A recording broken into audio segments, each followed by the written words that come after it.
Assalamualaikum warahmatullahi wabarakatuh. Perkenalkan, saya Dinda Najwa Nindya Zahra. Di sini saya akan memaparkan cara mengerjakan sebuah studi kasus dengan uji Wilcoxon menggunakan aplikasi SPSS. Dengan soal yang sudah ada, seorang peneliti di bidang marketing melakukan penelitian dengan tujuan untuk menguji perbedaan penjualan sebelum dan sesudah perusahaan memasang iklan di surat kabar Rakyat Pos. Untuk keperluan tersebut diambil sampel secara acak sebanyak 30 perusahaan. Diperoleh data sebagai berikut. Nah, dari data yang ada di tabel ini kita akan pindahkan, kita akan input ke dalam aplikasi SPSS. Langkah yang pertama adalah kita ke data view, lalu kita copy paste data yang tadi. Selanjutnya kita ke variabel view. Untuk variabel yang pertama kita beri nama sebelum, yang kedua setelah. Selanjutnya di label kita beri label sebelum iklan. Lalu yang ini setelah iklan.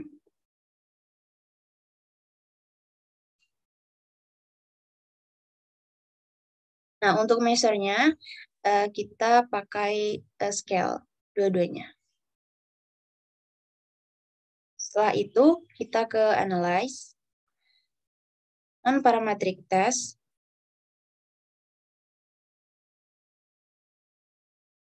legasi dialog, lalu kita pilih to related sample. Nah, akan keluar tampilan seperti ini. Dua variabel ini kita pindahkan ke sebelah kanan.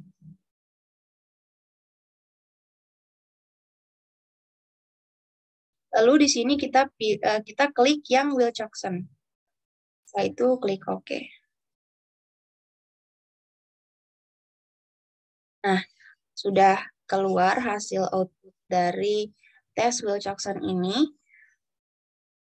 Terdapat dua tabel, yang pertama tabel rank, yang kedua tabel tes statistik.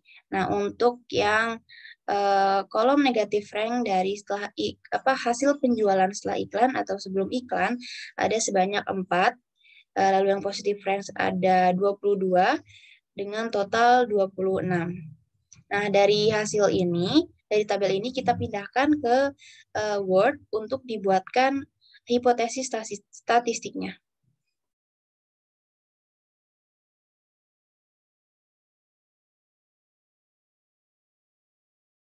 Nah,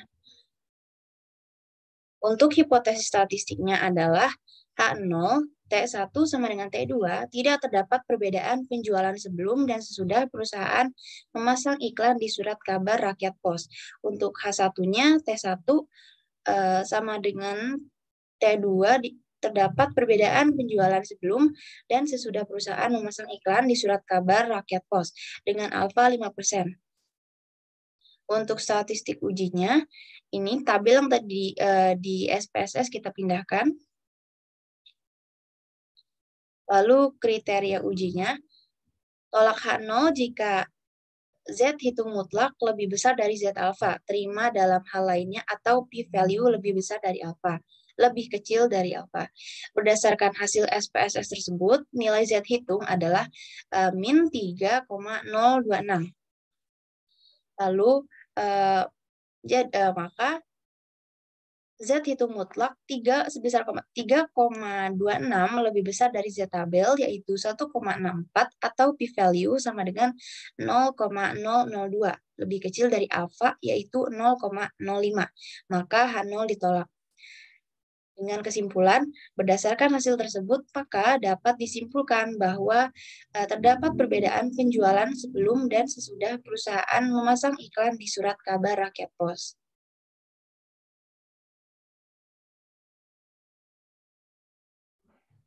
Nah, untuk selanjutnya adalah uji Mann-Whitney dengan soal ingin diteliti apakah volume penjualan tahunan yang dicapai salesman yang tidak berpendidikan akademis berbeda dengan volume penjualan yang dicapai oleh salesman yang berpendidikan akademis.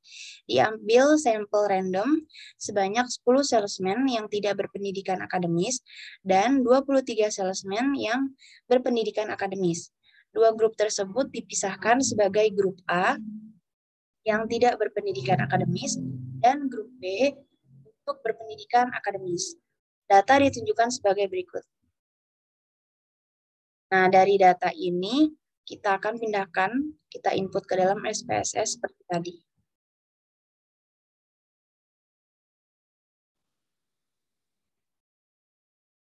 Langkah yang pertama adalah kita ke data view, lalu kita pindahkan data yang ada di soal tadi.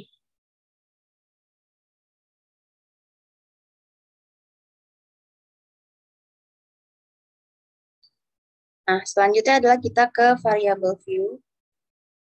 Untuk variabel yang pertama kita beri nama populasi. Yang kedua adalah penjualan. Kita ubah desimalnya menjadi 0. Lalu kita beri label untuk populasi adalah populasi salesman.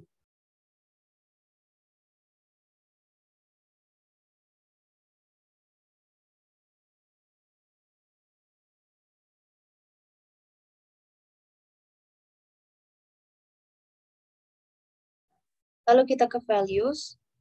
Untuk value yang pertama, kita lambangkan 1 dengan label tidak berpendidikan akademis.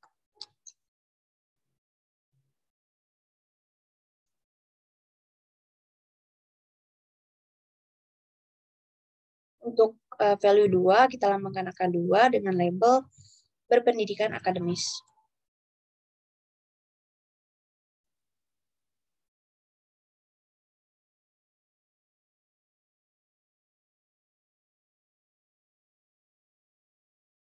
Selanjutnya, kita measure kita ubah. Untuk populasi adalah data nominal. Untuk penjualan, data scale. Setelah itu kita ke analyze, non-parametric test. Lalu kita pilih yang two independent sample. Nah, untuk yang penjualan ini, kita klik lalu kita pindahkan ke kolom test variable list. Untuk yang populasi salesman, kita pindahkan ke grouping variable. Klik define group untuk kita beri definisi.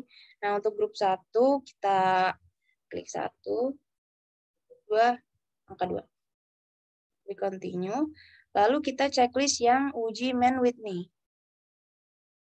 Lalu klik OK. Nah, ini adalah hasil output dari uji Man with Me tadi yang sudah kita kerjakan. Ada 2 tabel, ada rank dan tes statistik. Dari sini kita akan analisis untuk dibuatkan hipotesisnya di Word. Kita bandingkan apakah p-value lebih besar atau lebih kecil daripada alpha.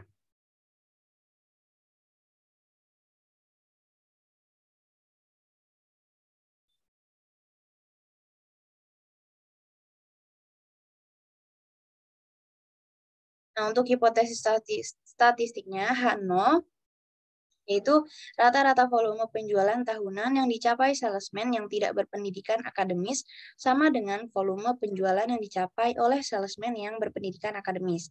Untuk A1-nya, rata-rata volume penjualan tahunan yang dicapai salesman yang tidak berpendidikan akademis berbeda dengan volume penjualan yang dicapai oleh salesman yang berpendidikan akademis dengan menggunakan alfa 5%. Nah, ini adalah tabel yang ada di SPSS tadi. Sudah saya pindahkan, copy paste.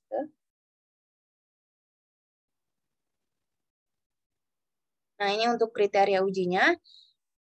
Untuk hasilnya, karena Z hitung mutlak sama dengan 3,292 lebih besar dari Z alpha, yaitu sama dengan 1,64 dan p-value-nya 0,001 lebih kecil daripada alpha, yaitu 0,05, maka H0 ditolak.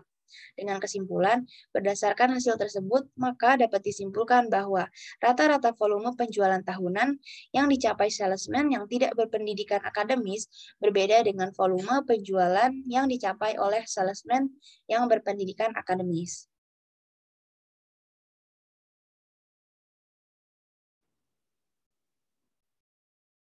Nah, untuk selanjutnya adalah uji Cochrane dengan soal seseorang peneliti tertarik untuk mempelajari pengaruh keramahan seorang pewawancara atas jawaban ibu rumah tangga dalam suatu survei pendapat. Pewawancara dilatih untuk melakukan 3 jenis wawancara. Yang pertama, wawancara menunjukkan perhatian, keramahan, dan antusiasme. Wawancara kedua menunjukkan keformalan, kehati-hatian, dan kesopanan. Dan yang wawancara ketiga menunjukkan ketiadaan perhatian, keterburu-buruan, dan keformalan yang kaku. Pewawancara ditugaskan untuk mengunjungi 3 kelompok yang masing-masing terdiri dari 18 rumah dan diminta untuk menggunakan teknik wawancara 1 pada 1 kelompok, wawancara 2 pada kelompok lain, dan wawancara 3 pada kelompok sisanya. Dengan demikian, kita akan mendapatkan 18 himpunan ibu rumah tangga dengan 3 ibu rumah tangga yang akan dipasangkan pada setiap himpunan. Jadi, ada sebanyak 3 sampel. Jadi, ada sebanyak 3 sampel berpasangan ingin diuji apakah perbedaan antara ketiga jenis wawancara itu mempengaruhi banyaknya jawaban ya yang diberikan pada butir tertentu oleh ketiga kelompok yang dipasangkan itu dengan menentukan taraf signifikan sebesar 1%. Nah, untuk 1 dilambangkan untuk jawaban ya dan 0 untuk jawaban tidak. Nah, ini adalah data dari hasil wawancara. Dari data tabel ini kita akan input ke dalam SPSS. Langkah yang pertama adalah kita ke data view untuk menginput data.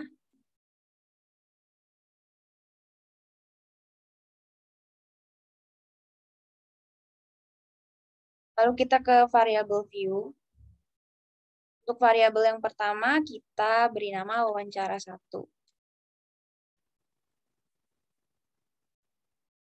Wawancara 2 dan wawancara 3.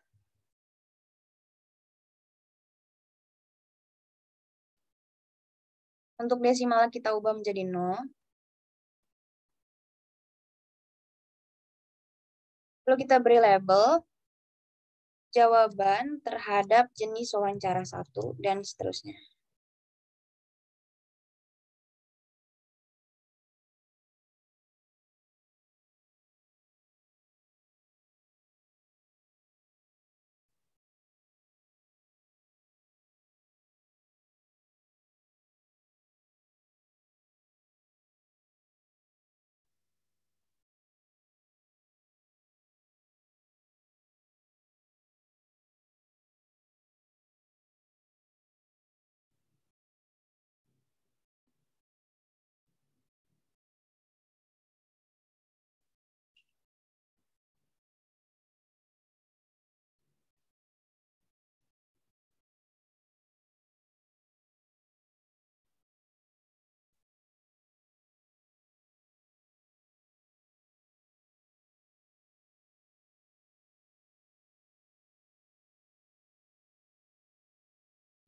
Nah, setelah itu kita ke values.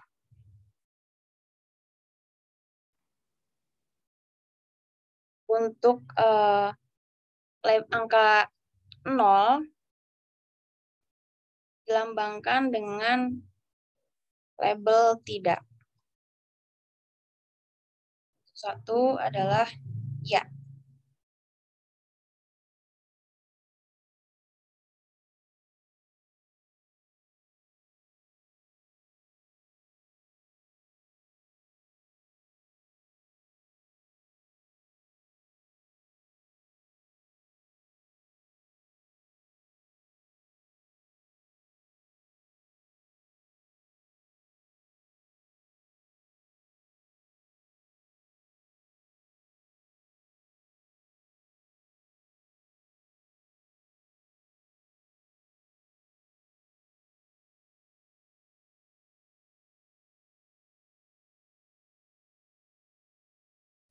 Setelah itu kita ubah untuk datanya adalah data nominal.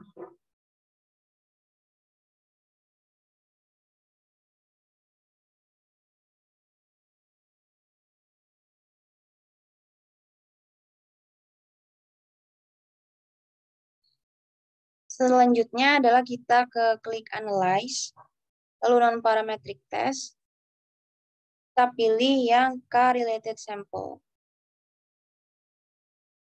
Nah, dari ketiga variabel ini kita pindahkan ke kanan.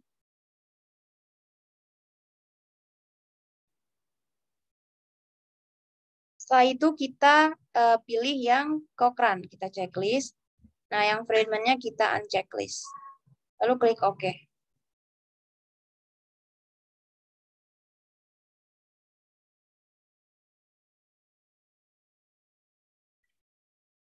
Nah, ini sudah keluar hasil output dari uji Cochrane tadi. Yang pertama tabel frekuensi, yang kedua adalah tabel tes statistik. Nah, ini adalah jumlah dari responden yang memilih jawaban iya atau tidak. Nah, dari sini kita akan buat hipotesis statistiknya di Word dengan memindahkan tabel yang sudah tertera di SPSS. Nah, untuk hipotesis statistiknya, H0 sama dengan peluang jawaban ya sama pada 3 jenis wawancara. Untuk H1, peluang jawaban ya tidak sama pada 3 jenis wawancara dengan alfa 1%. Nah, ini sudah saya pindahkan data tabel yang tadi. Untuk kriteria ujinya, tolak H0 jika 0 hitung lebih besar dari Q hitung lebih besar dari Q tabel atau P value lebih kecil daripada alfa. Berdasarkan hasil perhitungan di atas, Q hitung sama dengan 16,67 lebih besar sama dengan 9,21, maka H0 ditolak. Kesimpulannya, peluang jawaban ya berbeda pada ketiga jenis wawancara tersebut. Berdasarkan data, kita dapat menyebutkan bahwa metode wawancara 3 yang paling sedikit mendapatkan jawaban ya, sedangkan metode wawancara 1 dan 2 memiliki jumlah jawaban yang sama. Nah, mungkin cukup sekian pemaparan dari saya mengenai cara mengerjakan sebuah studi kasus dengan menggunakan SPSS. Sekian, terima kasih. Wassalamualaikum warahmatullahi wabarakatuh.